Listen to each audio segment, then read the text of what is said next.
Hola, ¿qué tal? Bienvenidos. Este es un episodio más de 50 y contando. Creo que hemos estado teniendo temas bastante interesantes, sobre todo para los que estamos en el cuarto, quinto y sexto piso, que debemos de trabajar y debemos de tenerlos muy presentes en nuestro día a día, porque pues cuando éramos niños o en nuestra adolescencia no sabíamos muchas cosas y no teníamos la información. Y a veces al no tener la información cometemos errores. Pero por este caso he querido tener aquí personas muy preparadas que nos ayuden a salir de nuestros errores quizás y darnos un poquito más de información de lo que hoy en día ya se sabe, ¿no? Como son trastornos, como son pues muchas cuestiones en cuanto a aprendizaje, en cuanto a nuestra forma de vivir y que antes no sabíamos y que simplemente pues éramos juzgados o mal juzgados.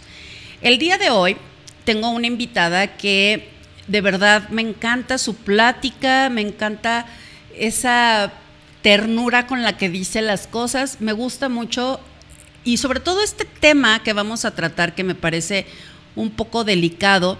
Esta persona creo que es la ideal. Ella es psicóloga clínica, es tanatóloga, es especialista en emociones y especialista en hipnoterapia. Tiene más de 25 años de experiencia.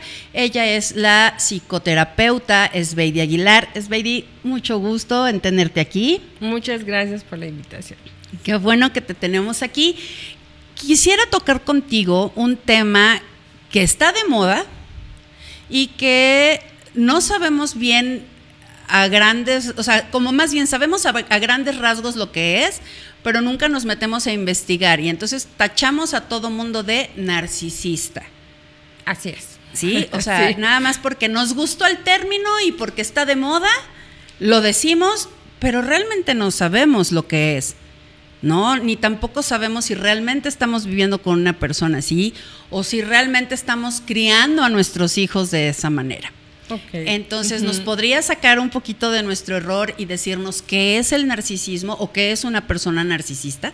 Bueno, para empezar hay que identificar que los rasgos o más bien el trastorno narcisista viene especificado con una serie de características tanto a nivel de comportamiento como de mentalidad en el DSM-5.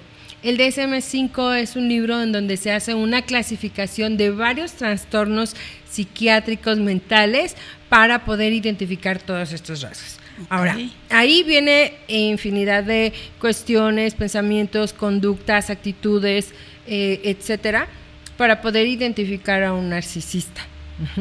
Como bien dices, a veces nosotros decimos, es narcisista, ¿no?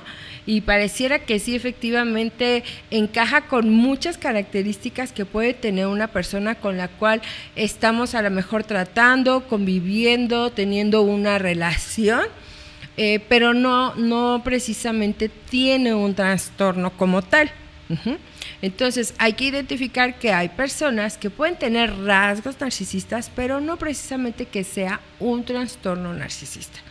Ok, o sea, estamos hablando que puede ser algo psiquiátrico, diagnosticado psiquiátricamente, o puede ser simplemente una conducta aprendida quizás, o una conducta que te va llevando por la vida y aprendes esto o aquello y vas haciendo ciertas cosas de narcisista, pero no lo eres en realidad. Exactamente. Entonces, para realizar un diagnóstico puntual y muy exacto, pues sí tendría que ir con un especialista, con un psiquiatra, para ver esto. ¿Qué pasa con el trastorno narcisista o con las personas que tienen este trastorno? Difícilmente van a poder acceder a que les hagan una valoración o una evaluación. Por supuesto.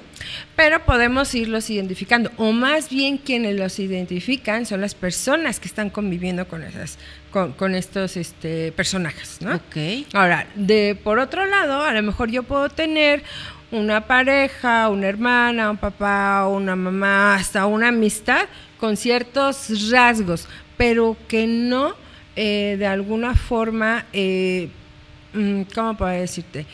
Llegan a este punto de trastorno. Ok. Ahora, vamos a tratar de identificar cuáles serían precisamente estas características. No te puedo decir así exactamente a grandes rasgos cuáles serían como las características del trastorno como tal. Vamos a enumerar que son varias en sí.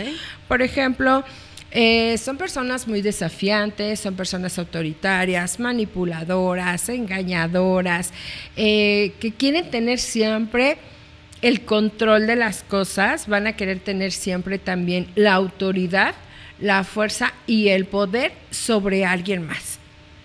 Y aquí pueden estar utilizando ciertos comportamientos o ciertos patrones para hacer menos a la otra persona, para siempre ejercer su poder sobre todo. Ellos se necesitan saber poderosos y con ese control sobre alguien más, y esto lo van a hacer por medio de la manipulación, ¿no? Y la manipulación lo que hace es que yo consiga que la otra persona haga lo que yo quiera. Claro. Y de la manera en que yo quiera. Oye, estamos, por ejemplo, ahorita estas características que estás diciendo, me brinca la idea de que puede ser un papá, una mamá, un esposo o incluso un hijo. Sí, exacto. ¿No? O sea, un hijo que pueda estar ejerciendo su poder sobre el papá y sobre la mamá y sobre los hermanos. O sea, no es solamente como del mayor al menor. No. O sea, también puede venir tampoco es exclusivamente de la pareja, porque muchas veces nos hemos encontrado como que o identificado más la relación de pareja, pero no hemos visto como la relación familiar cómo se está presentando. Claro, sí. O sea, ahorita que me dices eso, te digo, puedo como encasillar, ¿no? Te repito, o sea, puede ser el papá, puede ser la mamá, puede ser el abuelo, sí, ¿no? El patriarca o la matriarca, y manipular a toda la familia que está abajo, o bien el hijo, hasta el hijo más chiquito, ¿no? Desde muy niño a lo mejor se puede ver este tipo de conductas. En ciertas cuestiones, a lo mejor a la edad primaria y todo eso, sí. Por ejemplo, yo me he encontrado con pequeños que tienen un trastorno también que se llama trastorno desafiante. En donde precisamente el desafío ante la autoridad siempre va a estar predeterminada, ¿no? Pero también es una persona retadora. Entonces, si la mamá le puede decir, oye, hijo, ayúdame esto, no, yo no quiero, yo por qué, hazlo tú. O sea, tú ni me ayudas en nada.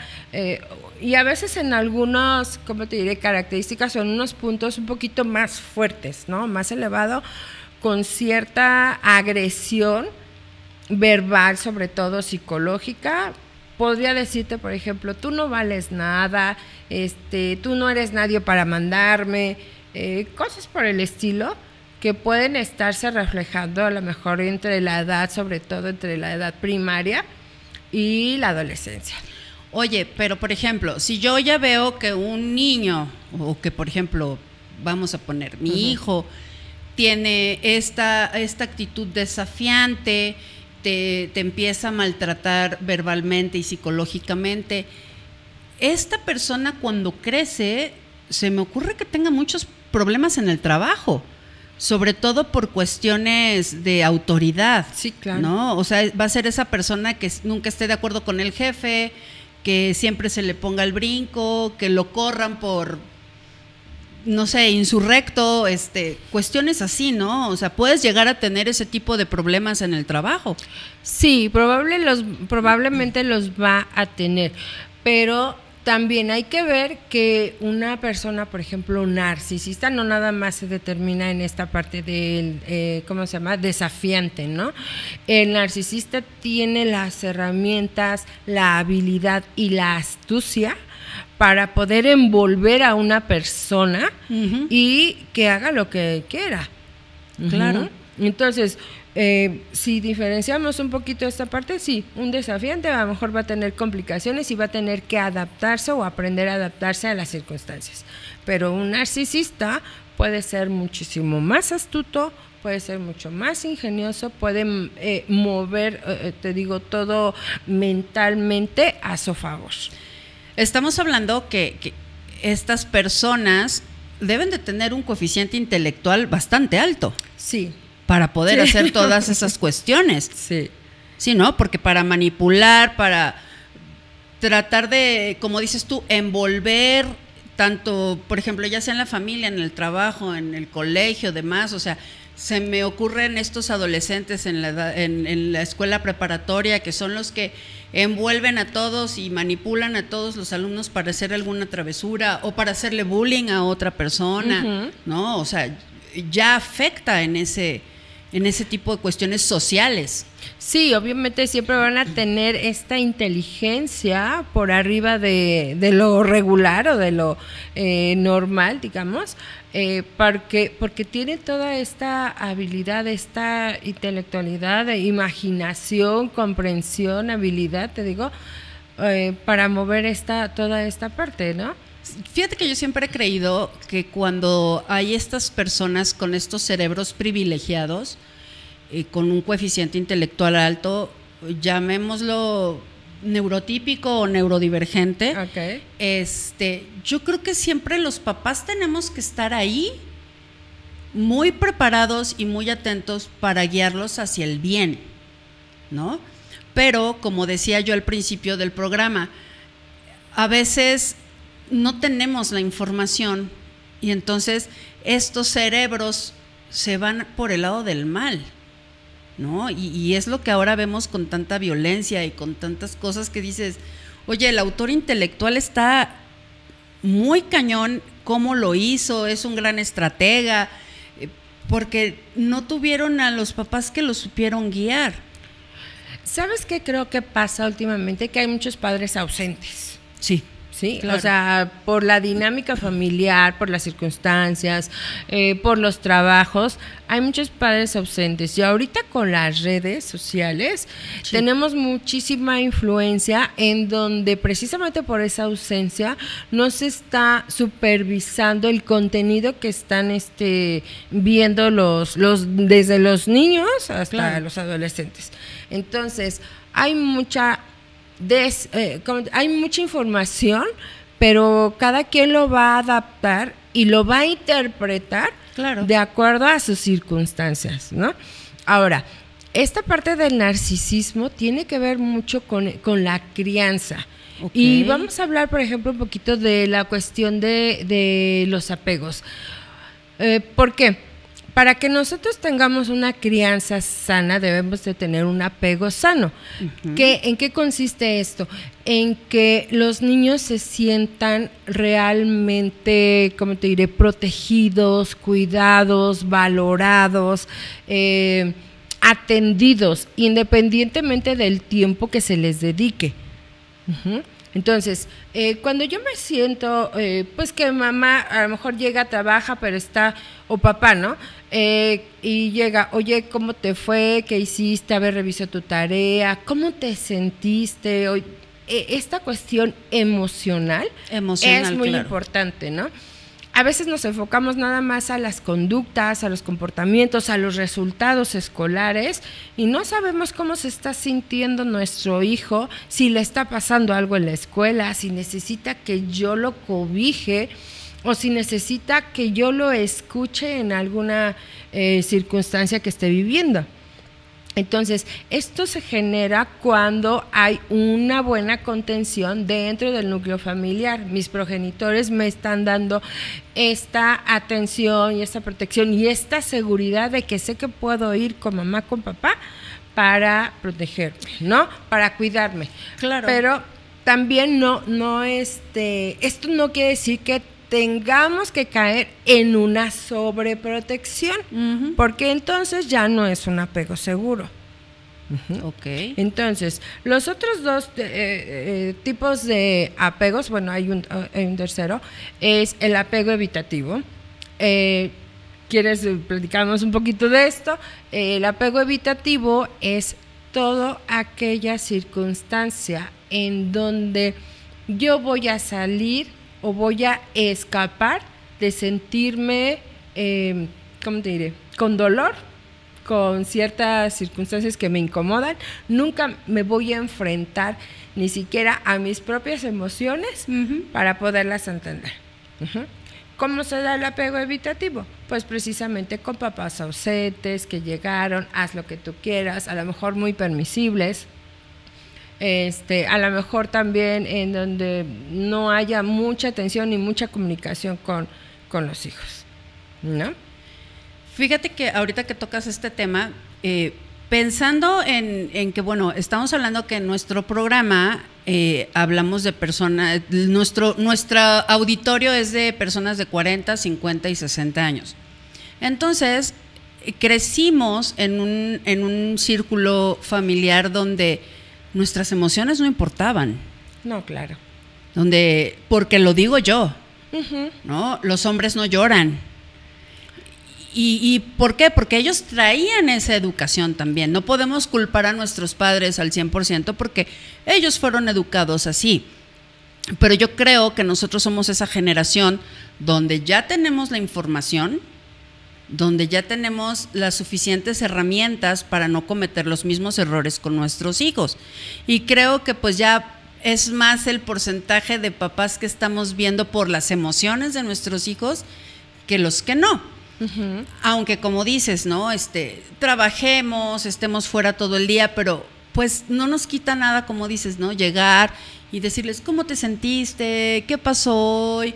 ¿Cómo te fue en la escuela? ¿Cómo te fue en el trabajo? Incluso hasta el propio marido, la propia pareja, ¿no? Preguntárselo, porque pues antes eso no se veía, ¿no? Ese trato de emociones no se veía y yo creo que este tipo de trastornos o de conductas pues se iban haciendo mucho más grandes por esa falta de atención a las emociones.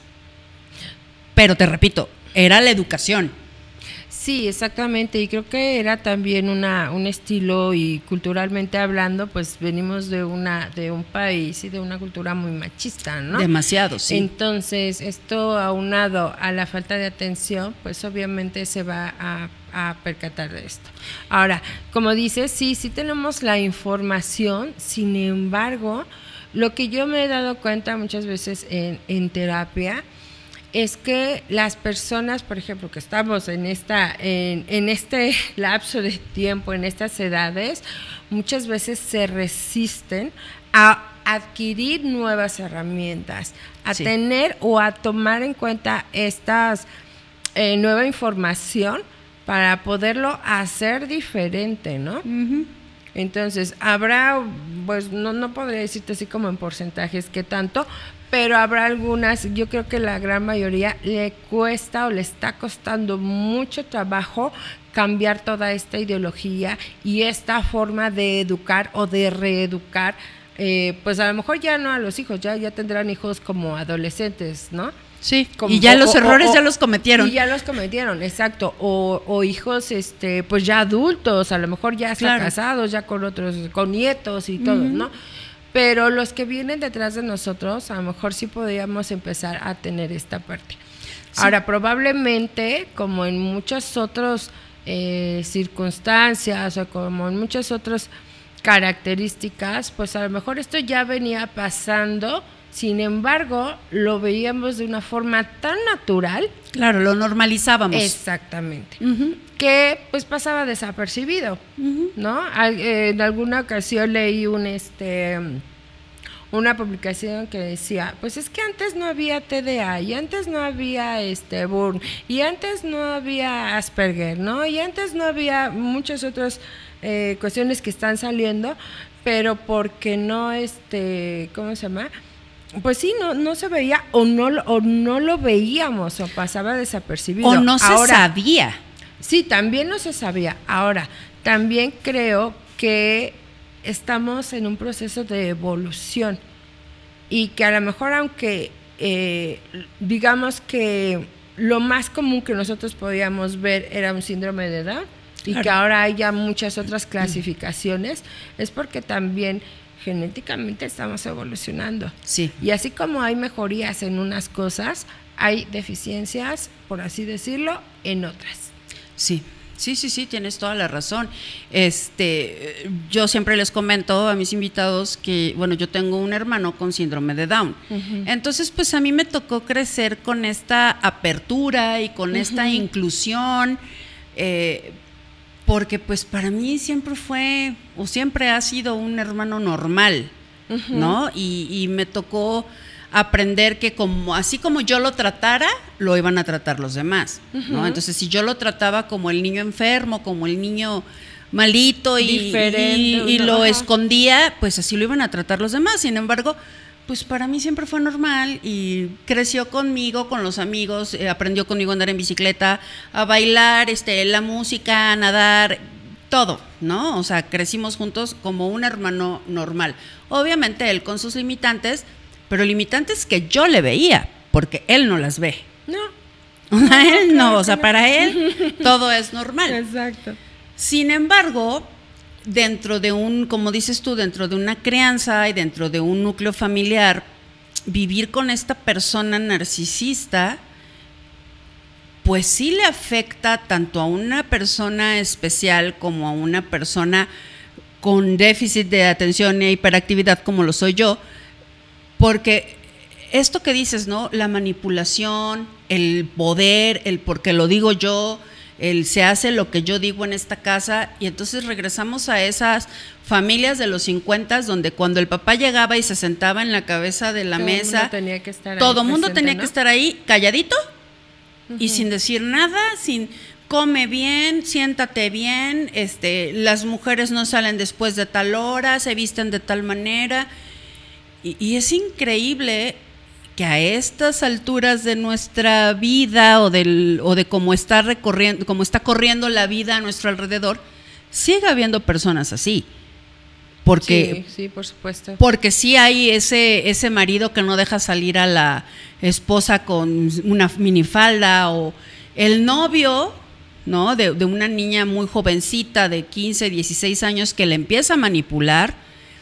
Yo quisiera que nos dijeras estas red flags que podemos encontrar, sobre todo, ya sea de hombre hacia mujer o de mujer hacia hombre, sobre todo en los adolescentes, que se den cuenta cuando van a caer en esta situación, ¿no? Porque sí me parece muy peligroso, ¿no? Sobre todo cuando están, te repito, en la adolescencia, que no saben si van o vienen, y ahorita, en esta época, que no saben qué son, ni cómo se conciben, y que les toque, y que les toque una persona así, yo creo que es muy peligroso y puede llevar a un desenlace fatídico que no quisiéramos ver, ¿no? Y que ha sucedido, lamentablemente. Sí, claro. Mira, en este aspecto yo creo que es bien importante poder identificar que cualquier situación que no te permita expresar lo que sientes, que no te permita ser como tú eres, que no te permita escuchar, salir, vestirte, arreglarte de cierta forma en el caso de las mujeres, o inclusive en el caso de los hombres también, que te haga sentir incómodo, es una red flag. Claro. Es cualquier cosa que te lleve. Ahora, ¿qué pasa? Yo siento que la adolescencia, como bien dices, están en una etapa en donde no son conscientes, son hormonales, muy hormonales. Entonces, cualquier situación que vean que puede ser como un detalle, a lo mejor hasta, como digamos, oculto, y que detrás haya una intención diferente, va a ser difícil que lo puedan notar, ¿no? Porque están más en esta necesidad de quererse sentir atraídos, apapachados también, queridos, ¿cómo se llama? Contenidos, incluyentes en un grupo, etcétera. Entonces, aquí yo te podría decir más bien qué es lo que podemos hacer los papás. Sí. Y aquí es bien importante poder reforzar la autoestima y el amor propio. Claro. En ambos géneros, ¿no? Bueno, sí, en ambos sentidos, tanto para hombres como para mujeres. no debes de permitir ni violencia de tipo verbal, mucho, o sea, de ningún tipo, ni verbal, ni física, ni emocional. ¿Cuál es la violencia? Dices, bueno, es que me dice que si no estoy con él, pues, se va a ir, ¿no? Me va a dejar, híjole, y eso es, ahí tendríamos que precisamente identificar, porque son esos botones sensibles que nos pueden tocar. Si me dejas, pues yo me voy a sentir terrible, pero detrás de eso hay todo otro comportamiento, ¿no? Y no quiero que me dejes. Entonces se permiten ciertas conductas, o se quieren pasar de largo, o se quieren pasar no observadas. Es que fíjate que, por ejemplo, ahorita pienso en que a lo mejor el chico es como, pues ya, perfectamente manipulador, perfectamente inteligente y sabe hacia dónde llevar a la otra persona, y no es porque la otra persona no sea lo suficientemente inteligente, sino que a lo mejor es demasiado noble y cae en estas cuestiones, y entonces hace sentir a su pareja lo que dices, ay no, pero es que, ¿y si lo dejo? ¿Y si la dejo? ¿Cómo se va a sentir? Y entonces yo me siento mal y yo me siento culpable. Okay. De lo que le va a pasar a la otra persona, pero es lo que la otra persona está queriendo precisamente que tú sientas para que no te deje. Sí, por supuesto. ¿No? Es parte de esa manipulación. Sí, un chantaje emocional, ¿no? Aquí es bien importante poder identificar si me lo estoy adjudicando o me lo están haciendo sentir. ¿Sí? Claro. O sea, con las actitudes, porque a lo mejor nada más era que yo no me sienta con esta responsabilidad de cargar con las emociones de la otra persona, claro, y que ponga en primer lugar mis emociones y mis sentimientos. Y eso es poner límites. Claro. Mira, yo recuerdo en mi adolescencia haber escuchado esto de primero yo, siempre yo y después yo. Sí. Y yo decía, qué egoísta. Okay. Hoy en día digo, no. Es real. Y yo les digo a mis hijos, en una relación estás tú, después tú y siempre tú. A ver, tú puedes decir, bueno, sí, que egoísta, ¿no? Yo creo que hay que identificar el egoísmo del amor propio, ¿sí? Muchas veces es que es un granito de egoísmo. Yo creo que el amor propio es siempre validar mis emociones, mis sentimientos, lo que a mí me gusta, lo que a mí no me gusta, y esto va a ayudar a que yo pueda ser, ¿cómo te diré?, responsablemente afectivo con la otra persona. Claro. ¿Sí? No es tanto el egoísmo. Egoísmo podría decirse, ahí te vas, yo creo que es más bien, ahí te ves. Sí. Te dejo y no me importa lo que tú sientas o lo que tú estés pasando. Ese podría ser egoísmo. Ahora, el amor propio que me lleva a tener como una responsabilidad afectiva es decir, fíjate que yo me estoy sintiendo incómodo o incómoda con esta relación, no me está gustando esto y esto, y prefiero terminar la relación para ni generarte daño a ti, ocasionarte un daño a ti, ni tampoco ocasionármelo a mí. Entonces, sí se ve un poco mucho la diferencia entre el egoísmo y el amor propio. Y entonces sale ahí el clásico, no eres tú, soy yo. Sí, probablemente, ¿no? Sí. Y sí, a veces es válido cuando estoy poniéndome como prioridad, ¿sí? Pero al decirte, no eres tú, soy yo, es también te dejo libertad para que tú no sufras o no estés al lado mío por ciertas circunstancias, ¿no? O porque hay cosas que no me están agradando y que yo tenga la libertad de podértelo decir. Claro, eso es muy importante inculcárselos a los hijos, o también nosotros, porque no aprendimos esta parte. No lo aplicamos. Sí, y muchas veces se nos escapa el decir, no me siento cómodo, no estoy bien. Exacto. No me gusta lo que estás haciendo. No aprendimos a decirlo. No nos enseñaron a decirlo, pero tampoco no nos dejaron decirlo. Sí, no teníamos como esa libertad, ¿no? Exacto, y entonces enseñarles a nuestros hijos que tienen esa libertad. Sí, claro. Que sí pueden hacerlo y que sí es válido decir, oye, no estoy bien, no me gusta esto, me está molestando el otro, y pues primero estoy yo. Exactamente. Primero está mi tranquilidad y mi salud mental. Fíjate que ahorita que dices, primero estoy yo y no me está gustando, o esto que está pasando y todo eso, me he encontrado con muchas respuestas. También pueden ser obviamente narcisistas como, ay no, es que la que estás mal eres tú, estás loca. Sí. Ay, es tu imaginación, son tus inseguridades. Uh-huh. Y esto es precisamente lo que hace el narcisista. Y es la manipulación. Y es la manipulación. Esto, aparte de otros comportamientos, como por ejemplo, ¿sabes qué? Es que tú sin mí no vas a ser no nadie, eres nada. no vas a llegar a ningún lado, no vas a poder salir. Sí, eres lo que eres gracias a mí.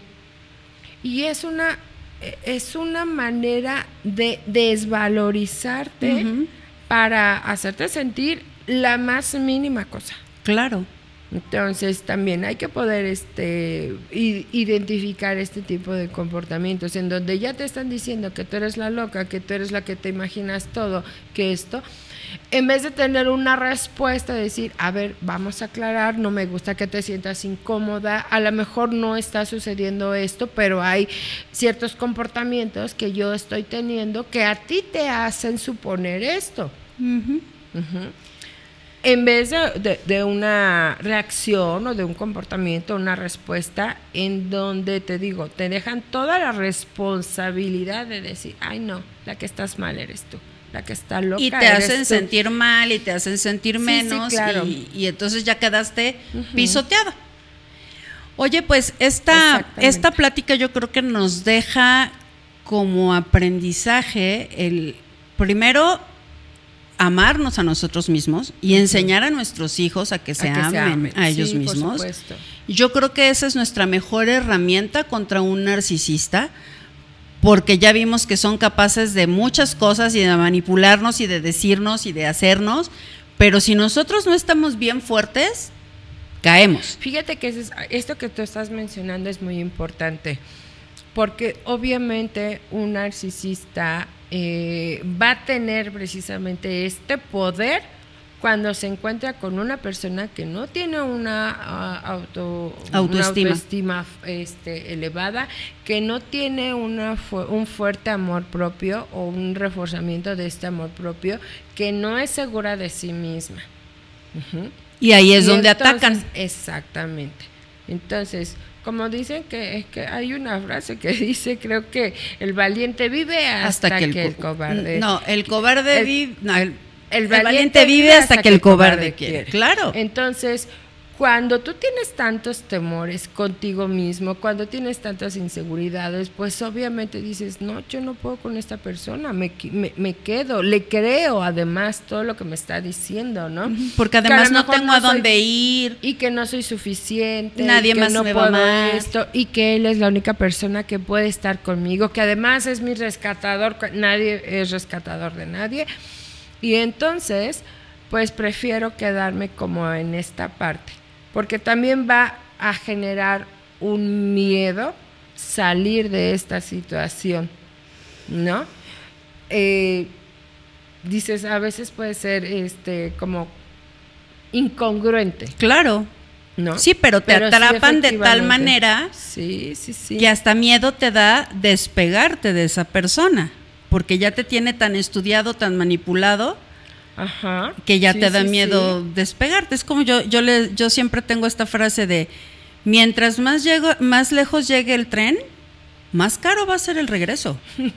Sí. Entonces, mientras más dejes pasar tú las cosas, no a la primera pongas los límites, pues te va a costar mucho más caro arreglar toda esta situación. Pero qué importante es, te repito, esto que nosotros se lo transmitamos a nuestros hijos, también nosotros con nuestras parejas. Nunca es tarde para darnos cuenta si estamos o no con una persona narcisista, creo yo, y acudir a terapia, pedir ayuda, porque como dices, a lo mejor la persona narcisista nunca la va a querer, Pero si yo estoy siendo víctima de una persona narcisista, yo sí puedo ir a terapia, yo sí puedo pedir ayuda. Sí, sí, claro, por supuesto. ¿En dónde podemos encontrarte? Porque me parece que estos temas están muy vigentes en nuestra generación y sobre todo con nuestros hijos, como dices, adolescentes o adultos. ¿Dónde podemos encontrarte para esa ayuda? Bueno, yo me encuentro en calle San Lorenzo, número 90, casa 3, en San Juan Cuauhtémoc. Ok. También me pueden contactar por medio de redes sociales. Tengo una en Facebook, estoy como Esbeide Aguilar, psicóloga clínica y tanatóloga. En Instagram también, Esbeide Aguilar, psicóloga clínica y tanatóloga. Y si quieren ya algo más rápido y contactarme, pueden hacerlo al 22 26 62 3907. Muchísimas gracias, Esbeide. Van a salir aquí están saliendo tus datos de redes sociales, tu teléfono para WhatsApp. De verdad es un gusto platicar contigo. Me encanta cómo lo explicas, cómo lo desmenuzas. Y de verdad espero que la gente acuda a ti, porque pues no estamos exentos de necesitar ayuda.